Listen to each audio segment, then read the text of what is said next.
Hello, everyone. Welcome to the Addicted Mind podcast. My name is Dwayne Osterland. I'm your host, and we are on to the next episode.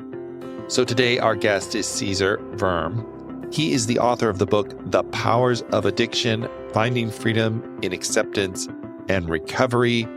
Today, Cesar is going to share his personal story of overcoming addiction, overcoming alcoholism, and the steps that moved him forward, and how acceptance was a big part of that process.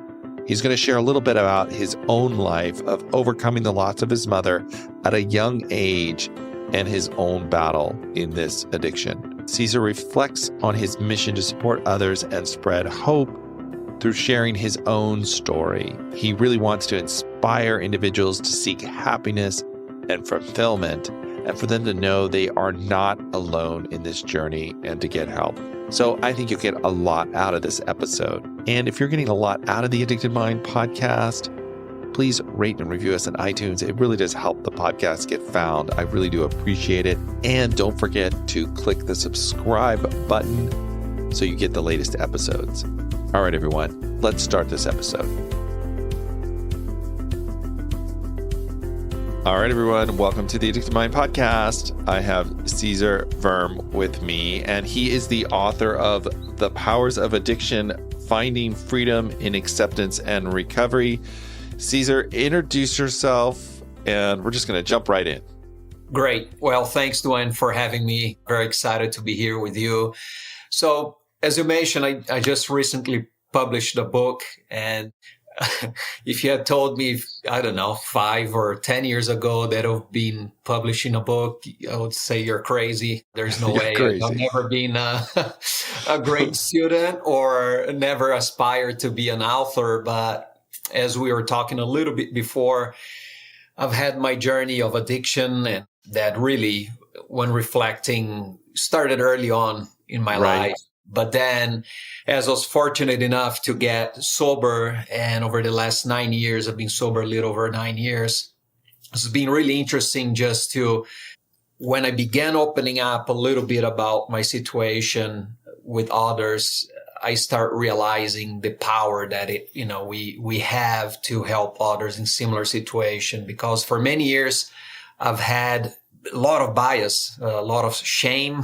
Sure. So I kept inside, but my wife, she's been, super helpful throughout my journey. And she is always a reminder saying, hey, you found always that someone that you're able to connect earlier in your journey and may have unlocked all these possibilities. So you got to be that person, hopefully, for others. And that was a big, big factor of that. And I'm just hoping that, the book can be a vessel to many or a path, just as, your podcast is to several. Well, let's jump into a little bit of your story. Yeah. Because you have some tragedy in the beginning of your life. And then you talk about, in your career, just being empty and, almost like just a, as they say, kind of a hole in your soul. So let's jump in there and we'll start there.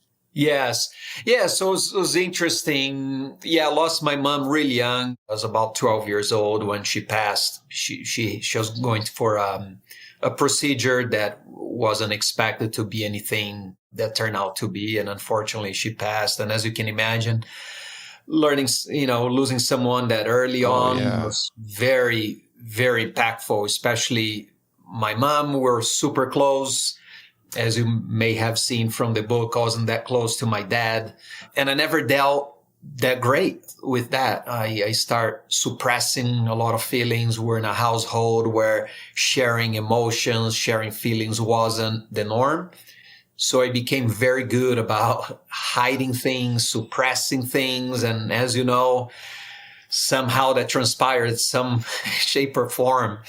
But that has led into a lot of behavior, risk-taking, and so on that continue to escalate throughout my career and my personal journey. So, and I was always a partier in a way growing up too. So, and growing up, my household, my dad is an alcoholic. So drinking was always part of it. And so to me, that was, that what you do every day, right? That's how you do. So the partying always involved a lot, and I drank daily or almost daily from a very early age. And that just continued to evolve and progress and progress.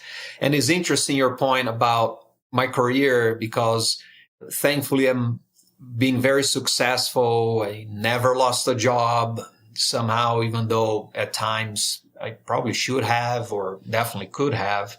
But it's interesting that a lot of times people looking from the outside, and a lot of people that I know that have read the book or that I've opened up to, they had no idea, because you have experienced this. We become very good at hiding things and very good at pretending. And so you live this double life that is a little bit scary, how far you can get away with it.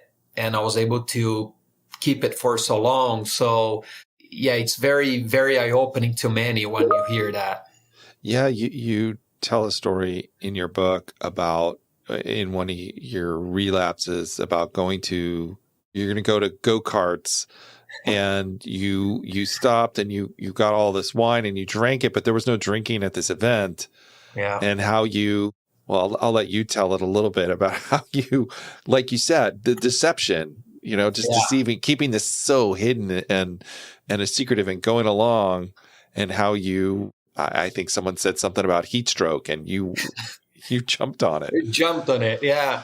Yeah, you're exactly right. It was a day where I was about, if I'm not mistaken, about 6 months sober or so. And I just had done a physical, and I got a bad cholesterol result. And then that was my trigger, because I was, I stopped drinking for a little bit.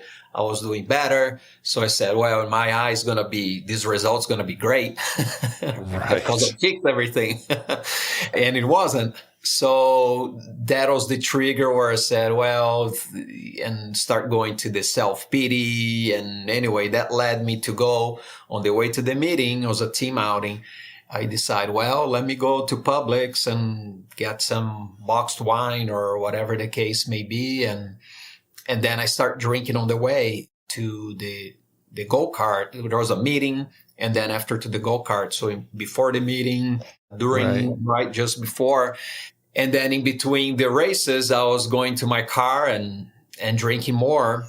That was parked there right next door. So, and then eventually caught up, where I drank quite a bit, and people realized, wow, Cesar, something's up and something's not good. And to your point, someone said, so South Florida was very hot, and someone mentioned heat stroke. So that was the perfect opportunity. So I jumped at it. Everyone bought it. They even called the EMS, and they came. They checked. I was okay. They realized you don't have any heat stroke. What's really going on? Then I told them at the ambulance, said, hey, don't tell anyone, but I just been drinking. And, during that time, then they called my wife, and she came to get me.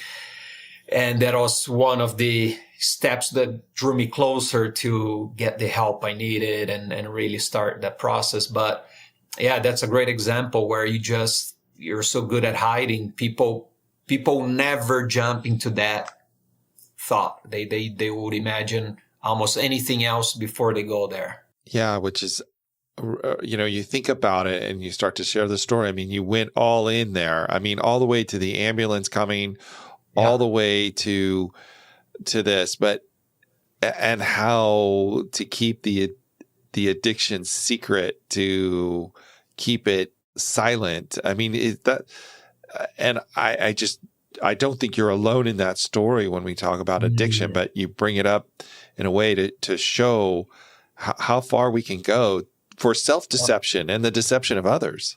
Yeah. Yeah. It's a great point, because now when I read back what I wrote, and as I was editing the book, and it's like, wow, I can't believe that was me.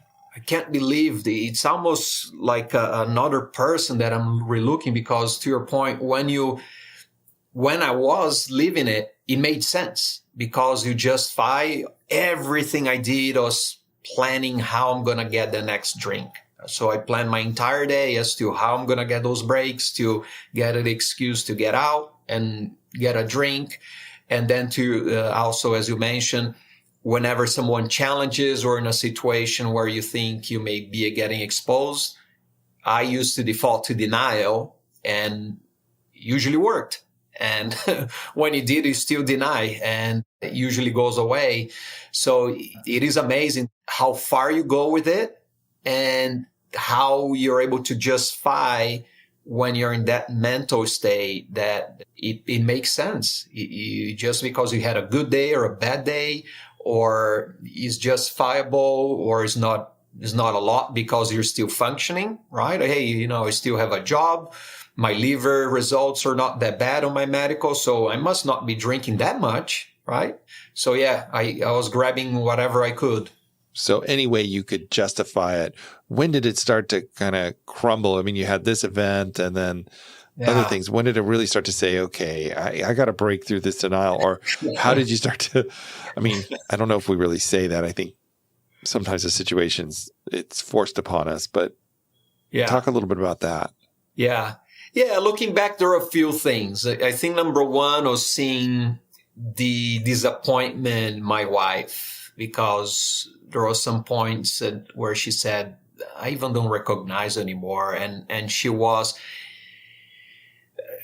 she was confused because she knew something wasn't right. She just wasn't sure what it was, because I always drank when we met. I was always relatively a big drinker, but as my drinking evolved, I was hiding a lot. So she had an insight of what a tenth or so what I was drinking, and so in her eyes, there wasn't it. There must have been something else. But start seeing the disappointment when I made promises to her that I couldn't keep. Just as simple as making in time for an appointment that she could go. We had a newborn and she could go get her haircut and I could be there for her.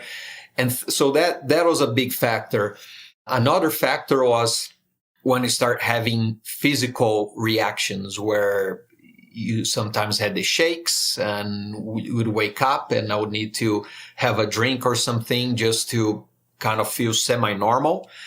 And I knew, say, okay, this is not good. This is not right.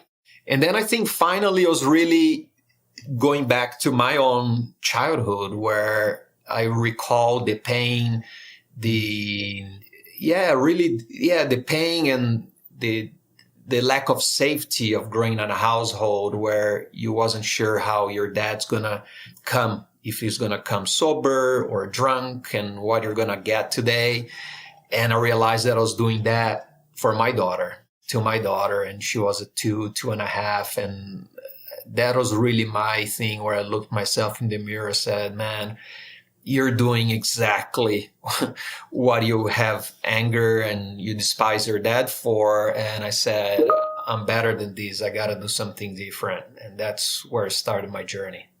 Yeah. And you saw yourself, you connected to the pain. You saw yourself almost as a child, and here you have a newborn and you're like, whoa, I can't do this. So how did you start? What was the first thing you did? Yeah. So that was a process too. It wasn't a linear and simple decision, but I think just kind of opening up to that, saying, hey, I may have a problem, and then starting doing research. So in my case, I end up going to AA meetings where I open up to my wife, Laura, and I said, listen, I know I have a problem. I want to get help. And so I researched AA, and so I found one place close to where I used to live and started going. And then you may have heard this from other of your guests or your own experiences, that I was like, well, man, I may not be quite perfect, but these people are really messed up. These people, I'm not that bad. Yeah, they have a problem. I'm not that bad. So then, of course, I went through this journey when I wasn't quite sold on the entire process or the fact that, hey, I cannot have another drink. What really kind of scared me from going to AA meetings is that they say you can never have another drink again. I said, how is that possible? That scared me to have that. So really, that was a journey. I tried everything. Then I relapsed a few times trying to, prove to myself that I could do it. And I realized that I can't. I just can't drink. And then really it was, to me, the turning point was when I really acknowledged internally and I accepted that, hey, you just can't do it. You just cannot do it. And the moment that I accepted that and I acknowledged that to myself, that was it. Then thankfully everything started falling in place. Talk about that more when you started to accept it, because that's a big part of your story. Yeah. Yes. Because I think it goes, in my experience was that just as I put myself in a not pedestal, but better than the ones around AA or other addicts, is because I had a lot of shame. I had a lot of bias. I had a lot of fear. And I think that was kind of a little bit of the challenges that I have, that I knew that I needed help. I knew that I was drinking too much, but it was easier to keep going and doing what I was doing because I was comfortable, right? I didn't have to face something and really hold myself accountable. But as we discussed, things evolved and so on. And really, the interesting thing is it was my last relapse and I was sober for a few months as well. And then I relapsed because I got a new job, right? I was expecting a call. I got a call that I couldn't answer, got a voicemail, and the voicemail wasn't necessarily that warm when I could hear. So I immediately defaulted, well, you didn't get this job. And then again, I went to that self-pity and start drinking because I said, well, you lost this great opportunity, blah, blah, blah. So I start drinking. Then I had the courage to call that person back. She answered and then said that I have the job, made me the offer. So then, of course, I started drinking because I got the job. So let's party. It's like, well, I might as well drink now. I mean, I got the job, so I was going to lose a job. I might as well drink. And now I got the job, so I might as well drink, right? Exactly. And then, so went all day long. And then I was about to head home. And I called Laura, my wife. And as soon as she answered the phone and I said hi, she knew that I had a drink or several. And she asked me, did you drink? And up until that time, I would always lie. I would always make excuse and try to flip the script and try to make her feel guilt for asking me and so on. But I broke down and I said, yes, I drank and I just can't do this anymore. I just don't know how.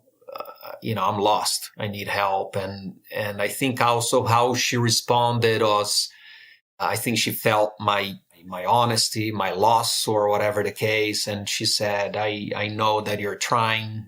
I know that you really want this and we're going to do this together. Wow. I have your back. And then give me goosebumps just thinking about that now. And at that point, talking about the turning point, that was really the turning point because I got that peace immediately.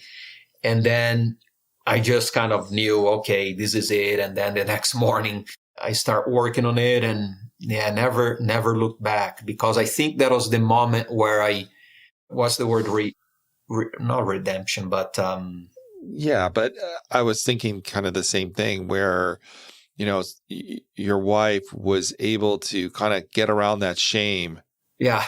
And you felt a little bit of, I'm trying to think for the right word. I know what you're saying. I know what you're trying to say too, but that you felt like a little bit of relief, it sounds like. And that gave you the courage to move forward and really start to take the actions instead of being mired down in the shame and defensiveness of admitting to yourself. I mean, I guess that goes back to that acceptance piece. Yeah. Yes. Yeah, you're exactly right. I just really accept that point. I think I was being truly vulnerable, truly open, and having that reciprocate and that love, that support, that to me was really amazing, especially from someone, our daughter, she's 13 now, and she read my book. I gave it to her, and after she read, she came down, and Laura and I were in the kitchen, and she says, "Mom, how come you didn't leave Pai?" You know, she calls me Pai, is that in Portuguese. She said, "How come you didn't leave Pai?" And that is so true. I asked that myself. I mean, if it was reverse, I don't know, right? If I would have the strength, the courage, the determination to do what she did, and for her to put up with that for so many years, that uncertainty, seeing your loved one change in front of you and not really understand what's happening. Yeah, that is, I'm really, really, really fortunate that if it wasn't for that, right, it would be in a different story. I'll definitely be dead by now. And I think you bring up such an important point, which is being able to move out of the selfishness of addiction and into like what you're doing right now, which is that empathetic state. I mean, I think so much when we're in that addictive process, it's just all about, like you said earlier, how do I get the drink or the drug or the behavior that makes me feel better? And we don't think about the impact it has on the people we love us, except, I guess we have those moments where you recognized yourself in your father and you said, oh, this can't be. Yeah. Yeah, you're exactly right. Because I don't know if you can relate to this, but as the disease evolved, so did my ability to justify and almost like growing, right? We almost fed each other in that journey, the disease and myself. And thankfully I had these enough kind of opportunities to have some sort of awakenings that I think it may have caught me the right time or whatever, where you have that little window of opportunity where you say, wow, perhaps I should be paying attention. And I never forget, like years ago, George Bush was the son. George W. Bush was, I think it was in an Oprah show. And, he had his problems with cocaine and so on, drinking too, I believe. And then he said, hey, my love for, I think he said alcohol at the time, or was greater than my love for my family. And that's something that always stuck with me. And I could relate to that because, to your point, you start putting alcohol in front of everything and everyone. And you start like lying becomes your second nature. You start planning everything to your point where you are not thinking about the impact that not only, of course, has to yourself, but to the others around you and those that you love. Yeah. And it's hard to see that, but I think it's also great that, like you gave your book to your daughter for her to be able to see that and that growth and redemption and, the ability to change. I think, what a gift. So shifting a little bit here, you talk about some pillars in your book that you found were really important in your recovery. And I want to talk a little bit about those as well. I know you go into more detail in your book, but can you talk a little bit about that? Sure, of course. Yeah, as I found when I was looking back through my journey, I start reflecting on what are those things that really, I think, help me stay in the course of sobriety, because it's not always easy, and especially early on in the beginning, to me, it was very, very hard. But when thinking about it, reflecting on the community that I had, and not only my family, but also creating meaningful connections, because what I realized, my experience when I was in the deep part of my addiction, I was so alone. I always knew a lot of people. I have a lot of connections, but when I really looked, I was lonely. I didn't have those deep connections anymore. So being able to reestablish those connections, either new or people that you have in your life, that is amazing. Then also finding ways to always continue to evolve. So one thing that I always struggle with meditation, and kind of it's hard for me to sit still, but I found something that like a daily positive affirmations that I do every morning. So it's quick 10 minutes. Every day is the same things that I say and repeat. But it's amazing. The few times that I don't do it, I feel a big difference, right? So just finding what is that works for you, that recharges you, that fulfills you and helps you to improve and become aware. And so it could be physical, could be, anything that regards. And then another one as well is, for example, is the acceptance and the self-honesty. Yeah. To me, if you don't, at least for me, I can't see an addict successfully staying sober long-term, hopefully forever, if that's not there. Because to me, that's kind of absolutely one of the foundations. So that is something that I'm very mindful of, trying to find those pillars that allows me to your point, is a journey. It's not perfect. You make mistakes, and I think it's just kind of help put things into perspective and realize that no matter how bad a situation may be, or at that moment, there's not enough of a reason to bring you back to that previous life. Yeah. And to have that structure in front of you, because it's so easy to fall back into that thinking that doesn't help you.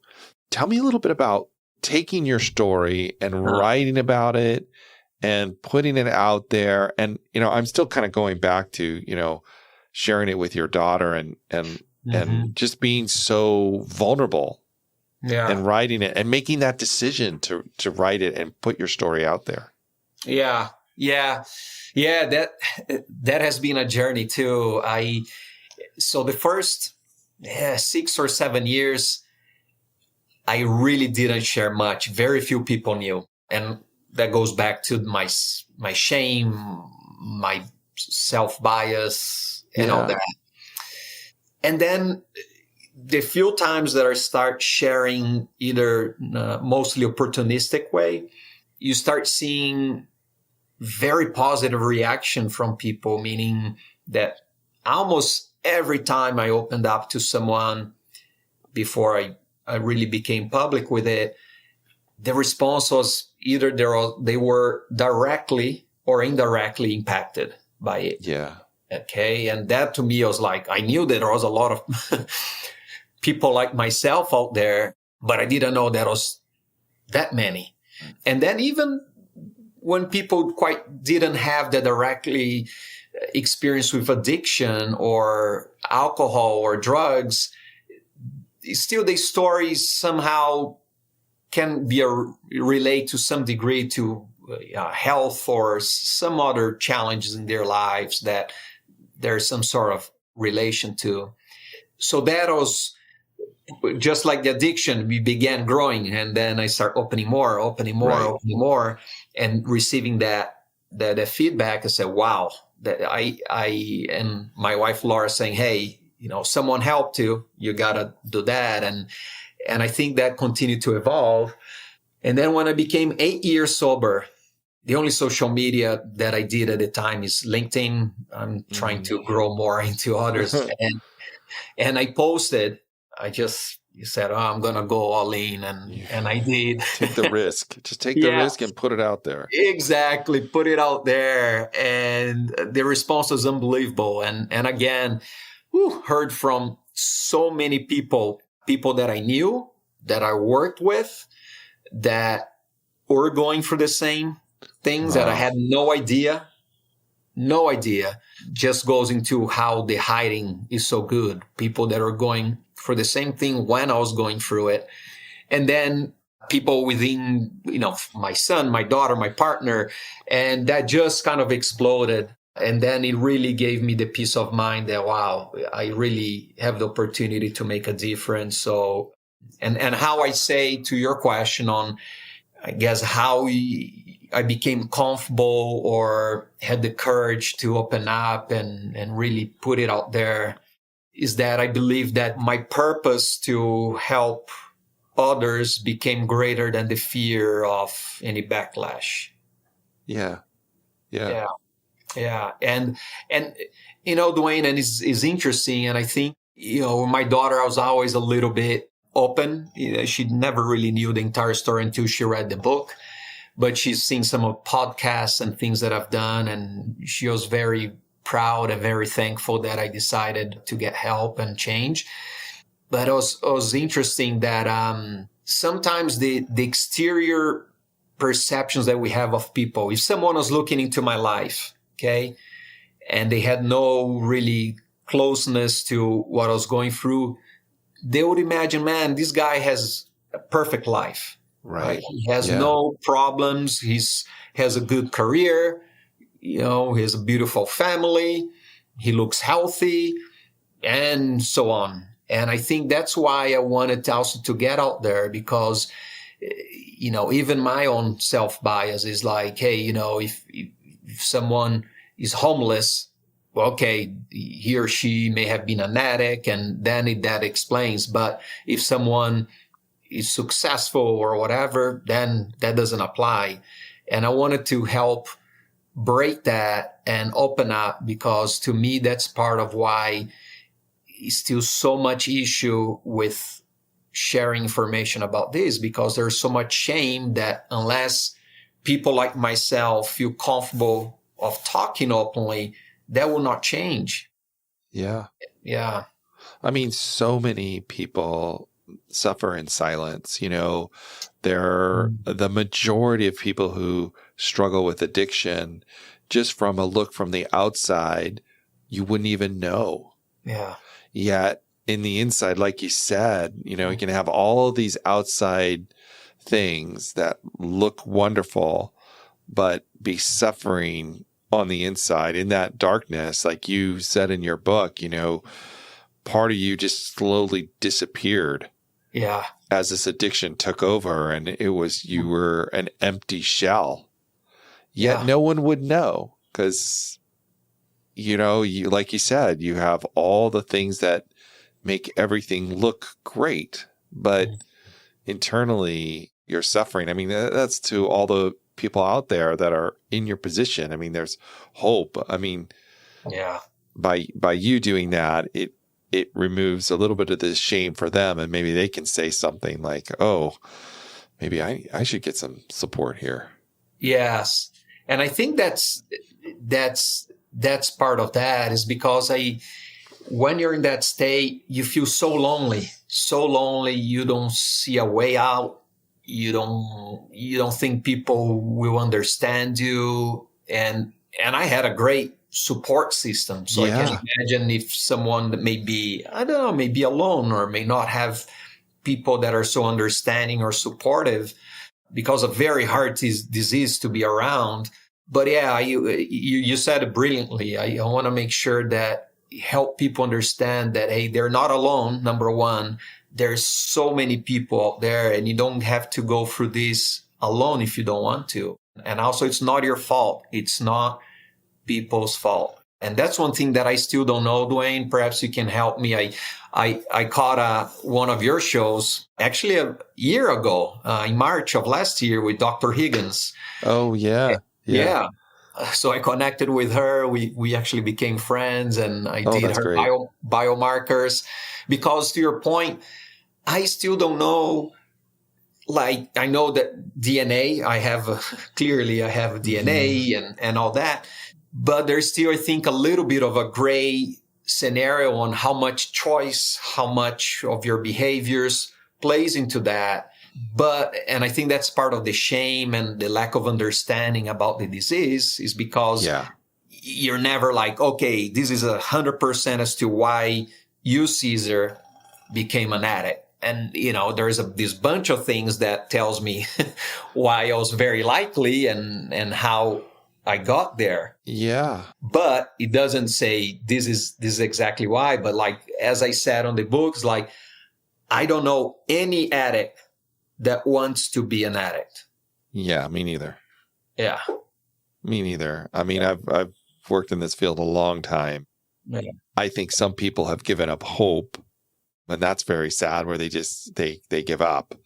But yeah, I agree with you. Everybody wants out. And going back to that other piece of it, we're complex, right? We're an amalgamation of all of our biology, our experiences, our genetics, our psychology, and then it all comes together. And I don't know if anyone could find the perfect answer because I think it's all of these pieces. But the more we put these pieces together, the more we take this information, I think the more hope we have to be able to make strategic change to get through addiction and to overcome it. And all of that plays in. We may never find the perfect answer to that, but I don't know if we need to. Yeah, exactly. Yeah, I'm there with you. I think as long as we can, open the conversation, provide people with options and support, because, right, different type of treatments, different type of options speak to different people. And as long as we make all them available to everyone, that is a big step to helping. Totally. So, okay. So we're running on our time here. I like to ask like the one question at the end, and that's someone out there struggling and you could tell them one thing.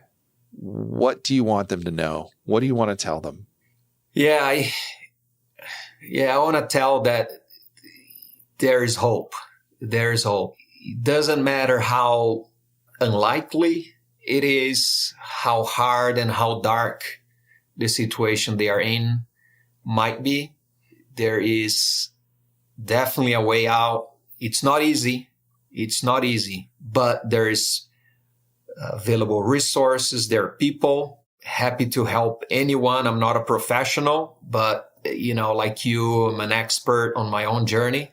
And you don't gotta feel ashamed. It's to your point, it's not a one decision or a choice that someone made. It's a complex reason as to why each of one of us got where we were. But, it's not your fault. You can remove that guilt, and hopefully that will open up the door to start seeing the light at the end of the tunnel there. Yeah, new possibilities. And there's your book. If you relate to Cesar, get his book, hear his story, and find your way out. With that, how can people find you? Where do they go? Yeah. So a few things. I'm on LinkedIn is really easy. My name is pretty unique. So Cesar Wurm, you just type there, you're going to see there's only one out there. Right. Also on my website, cesarwurm.com, all together. And you can find information about the book, some blogs that I do, and unrelated to addiction at times. And then, as I said, I'm building a little bit of my other social media exposure as well in Instagram and Facebook. Awesome. I will put all the links in the show notes at theaddictedmind.com. So you can check it out. You get a link to Cesar's book as well and read his story. I think you all will really enjoy it and getting a lot out of it. It's just an honest story of the desire to change, the desire to be better. And so thank you, Cesar, for coming on to the Addicted Mind podcast, sharing your story and just being here and being yourself. Thank you. It was an honor and privilege. So thank you so much, and keep up the awesome work, Dwayne. Thank you. All right, everyone. Thank you for listening to the Addicted Mind podcast. As usual, all the show notes will be at theaddictedmind.com. So check them out there. And if you'd like to continue the conversation online, join our Facebook group. Just go to Facebook, type in the Addicted Mind podcast, and click join. And if you're getting a lot out of this podcast, you can leave us a 5-star review. And if you're really enjoying it, you can write us a review. That would be awesome in whatever podcast app you're using right now. Thank you all who have done that. I truly appreciate it. All right, everyone, have a wonderful day, and I will talk to you on the next episode.